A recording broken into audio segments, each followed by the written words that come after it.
मित्रों, लड़की हूँ लड़ सकती हूँ, क्या कांग्रेस पार्टी का और प्रियंका वाड्रा जी का ये मात्र एक खोखला नारा है?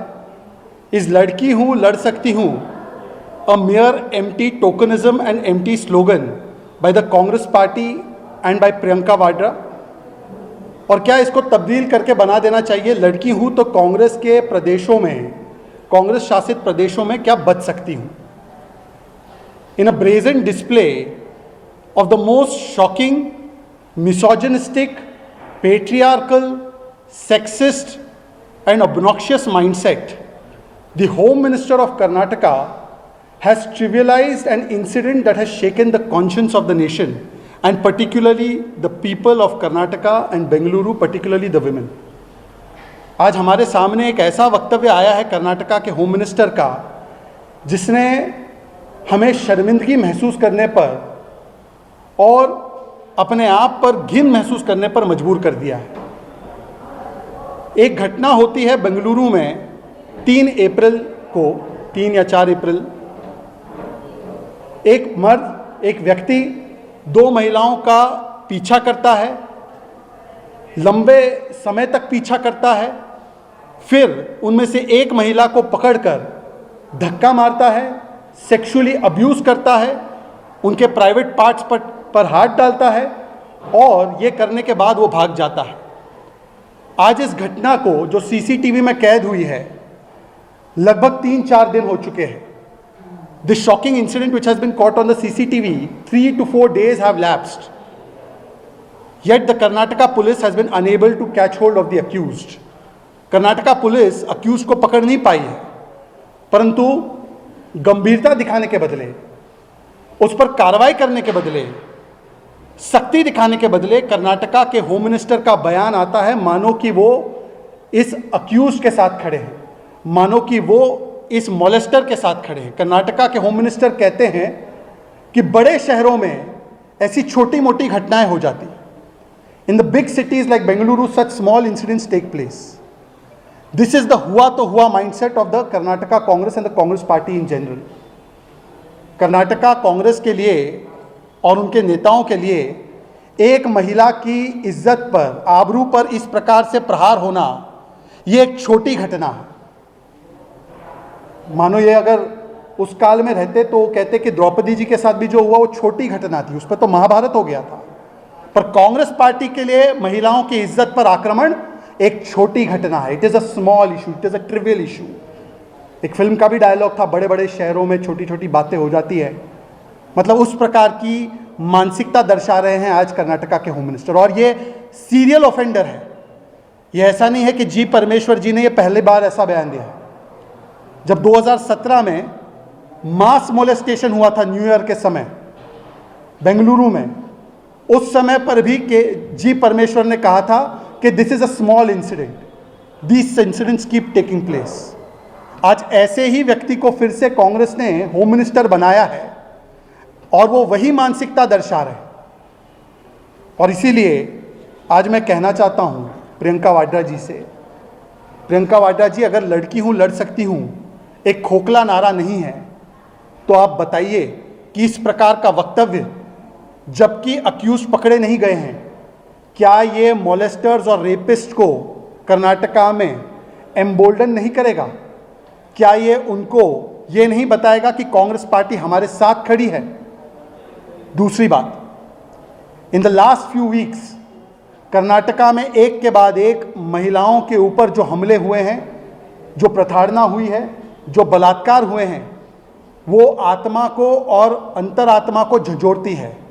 The number of cases have taken place in the last few weeks in Karnataka. 4th April, a woman was gang raped in front of her sons in a bus. 3rd April, woman was dragged to an isolated area and gang raped in front of her brother. 10th March, Israeli woman was gang raped along with her homestay friend in Koppal. 3rd February, an 8-year-old girl was gang raped by 3 men in Mandya.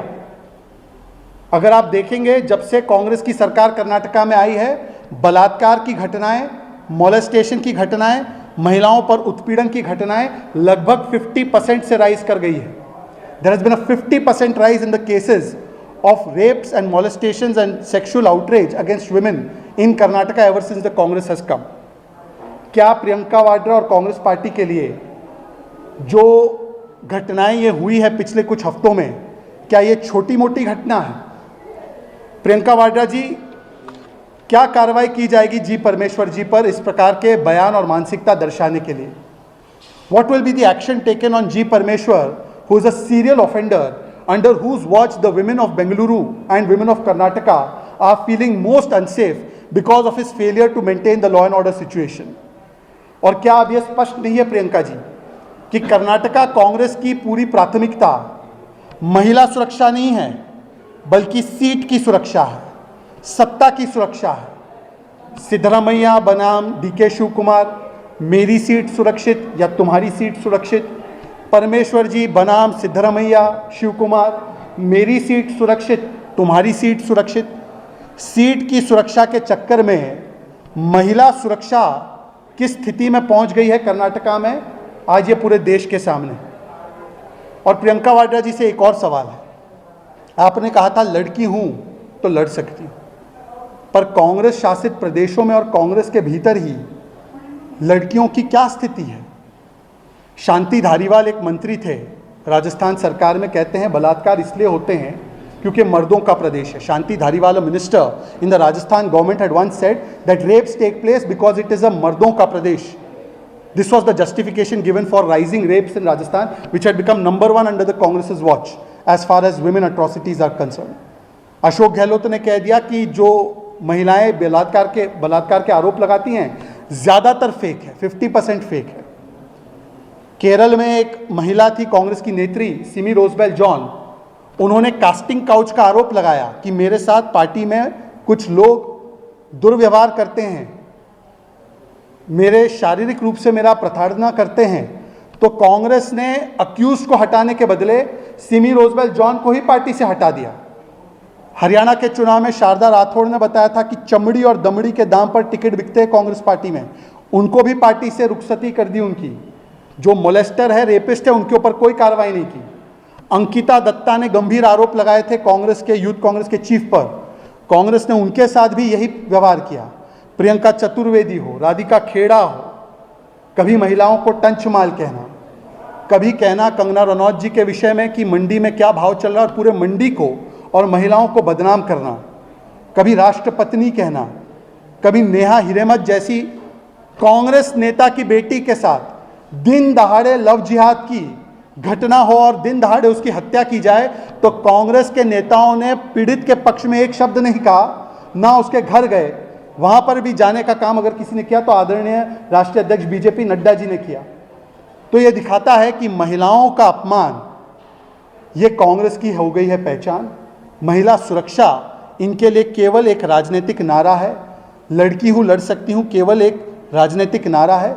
और प्रियंका वाड्रा जी बताए कि जी परमेश्वर जी का इस्तीफा वो कब मांगेंगी, कब पीड़ित के साथ जाकर वो खड़े रहने का काम करेंगी, कब उनका आउटरीच सिलेक्टिवली नहीं बल्कि महिलाओं पर होने वाले हर एक उत्पीड़न के मामले पर झलकेगा। परंतु प्रियंका जी से अपेक्षा तो कम है, क्योंकि ये वही प्रियंका वाड्रा है जिन्होंने रेड कारपेट देकर एक बलात्कारी के समर्थक लाल सिंह को, जो 8 साल की बच्ची के साथ बलात्कार हुआ था कठुआ में, उनके समर्थक को टिकट देने का काम बुलाकर और पार्टी में स्टार प्रचारक बनाने का काम अगर किसी ने किया तो स्वयं प्रियंका वाड्रा थी। तो आज प्रियंका वाड्रा जी और राहुल गांधी अपनी चुप्पी तोड़े इस महत्वपूर्ण विषय पर और इस्तीफा मांगे जी परमेश्वर जी का। जो पिटीशंस फाइल हुई हैं वक्त के अगेंस्ट सुप्रीम कोर्ट में, एआईएमएलपी ने लिखी है, पॉलिटिकल पार्टीज ने, और वक्त को लेके जो बहुत हंगामा भी हुआ है जम्मू कश्मीर असेंबली में, क्या कहेंगे? देखिए, ये पीआईएल कम और वीआईएल ज़्यादा, वोट बैंक इंटरेस्ट लिटिगेशन ज़्यादा लगता है। यह अजीबोगरीब स्थिति है कि कुछ वीआईएल्स अर्थात स्पॉन्सर्ड पीआईएल्स, कानून नोटिफाई हुआ, दोनों सदनों में पारित हुआ, उससे पहले ही सुप्रीम कोर्ट में अप्रोच करके वो फाइल करने का काम हो गया। मतलब कि कानून में क्या है, कानून के अंदर क्या प्रावधान है जिससे आपको दिक्कत है, वो देखने से पहले, एक्ट नोटिफाई होने से पहले, लागू होने से पहले, उससे पहले ही चैलेंज कर दिया गया। इसका मतलब साफ है कि वक्फ संशोधन केवल बहाना है, वोट बैंक को भड़काना है, देश में दंगे वाली स्थिति और आग लगाना है, और इसीलिए ये वोट बैंक के दुकानदारों का पूरा फसाना है। इससे पहले भी यही जमात, ये MIM, all India Muslim personal law board, Congress, Samajwadi party, आम आदमी पार्टी, ये कहते थे 1 साल पहले CAA आएगा नागरिकता छिन जाएगी, CAA आएगा नागरिकता छिन जाएगी। एक मुस्लिम व्यक्ति की नागरिकता नहीं छीनी है। आज कहते हैं वक्फ का कानून लागू हो चुका है, मस्जिदें और कब्रिस्तान छिन जाएंगे। मैं तो स्वयं आगा खानी समाज से हूँ, मैं तो स्वयं पसमानदा हूँ। अनेकों मुसलमानों ने, आगा खानी समाज ने, बोरा समाज ने, दरगाह के सज्जादा नशीन ने, हमारे अजमेर शरीफ के जो सज्जादा नशीन के वारिसदार है, ऑल इंडिया सज्जादा नशीन काउंसिल के चेयरमैन सैयद नसीरुद्दीन चिश्ती साहब ने, सभी ने इसका स्वागत किया, क्योंकि ये वक्फ संशोधन हिंदू मुस्लिम विषय है ही नहीं। अगर हिंदू मुस्लिम विषय होता, मेजॉरिटी माइनॉरिटी विषय होता, तो KCBC और Catholic bishop conference of India इसके ऊपर क्यों अपनी आवाज़ को प्रकट करते। उन्होंने तो बताया कि कैसे चर्च की ज़मीन को भी वक्फ ने अतिक्रमण किया है। ये हिंदू मुस्लिम होता तो सच्चर कमेटी रिपोर्ट 2008 की, रहमान खान साहब की रिपोर्ट जिसने रिकमेंडेशन किए थे, और बाकी जो मुस्लिम समाज के लोगों ने पैरवी की थी, तो क्या वो सारे हिंदुत्व प्रोजेक्ट पर काम कर रहे थे क्या? और सवाल ये बनता है, इस संशोधन से नुकसान किसको होगा? नुकसान केवल उन लोगों को होगा जो केवल और केवल गरीब, यतीम, जो पिछड़े मुसलमान हैं, जो बेवा है, जो अनाथ है, पसमानदा है, उनके अधिकारों को छीनकर लैंड माफिया की तरह ऑपरेट कर रहे थे, वक्फ माफिया की तरह ऑपरेट कर रहे थे। ये कानून से सामाजिक न्याय को साधने वाला कानून है, पर सामाजिक न्याय की बड़ी बातें करने वाले आज इसका विरोध कर रहे हैं।